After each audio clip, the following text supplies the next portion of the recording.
Satyabama Institute of Science and Technology, Chennai and Sriperumbudur. தமிழக சட்டப்பேரவையில் 2025-2026 ஆண்டுக்கான பட்ஜெட்டை நிதியமைச்சர் தங்கம் தென்னரசு தாக்கல் செய்ய உள்ளார். கூடுதல் விவரங்களை தருகிறார் செய்தியாளர் பாஸ்கரன். பாஸ்கரன், வணக்கம். என்னென்ன சிறப்பு அறிவிப்புகள் வெளியாக வாய்ப்புகள் இருக்கும்? முழு விவரங்கள் என்ன? 2025-26 ஆண்டுக்கான தமிழக பட்ஜெட் நாளை தாக்கல் செய்யப்பட உள்ளது. நிதியமைச்சர் தங்கம் தென்னரசு பட்ஜெட்டை தாக்கல் செய்ய உள்ளார். 2024-25 ஆண்டுக்கான பொருளாதார ஆய்வறிக்கை வெளியிடப்பட்டுள்ளது.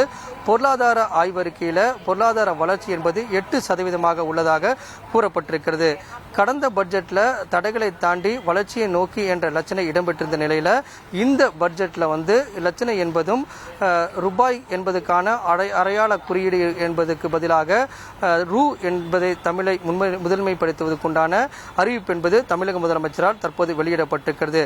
பட்ஜெட் மீதான எதிர்பார்ப்பு ஏராளமாக இருக்கிறது. அரசு ஊழியர்கள் மற்றும் ஆசிரியர்களுக்கான கொரோனா காலத்தில் நிறுத்தி வைக்கப்பட்ட சரண்டர் விடுப்பு மீண்டும் அறிவிக்கப்படுமா என்பது தொடர்பான எதிர்பார்ப்புகள் நிலவி வருகிறது. விடியல் பயணம், புதுமை பெண் திட்டம், தமிழ் புதல்வன், மகளிருக்கான உரிமை தொகை உள்ளிட்ட பல்வேறு திட்டங்கள் செயல்படுத்தப்பட்டு வருகிறது. அந்த திட்டங்கள் மூலமாக பயனடையக்கூடிய பயனாளிகளுக்கான அந்த தொகை அதிகரிக்கப்படுமா என்ற எதிர்பார்ப்பு நிலவி வருகிறது. புதிய பயனாளிகளுடைய சேர்க்கை தொடர்பான அறிவிப்பு தமிழக சட்டப்பேரவையில் பட்ஜெட்டின் போது வெளியிடப்படுமா என்ற எதிர்பார்ப்பும் தற்போது நிலவி வருகிறது. புதிய குடியிருப்புகள், புதிய கட்டிடங்களுக்கான அறிவிப்பும், துறை ரீதியாக செயல்படுத்தக்கூடிய திட்டங்களிலிருந்து புதிய அறிவிப்புகள் வெளியிடப்படக்கூடிய எதிர்பார்ப்பு இந்த பட்ஜெட் மீதான எதிர்பார்ப்பை அதிகப்படுத்தி இருக்கிறது.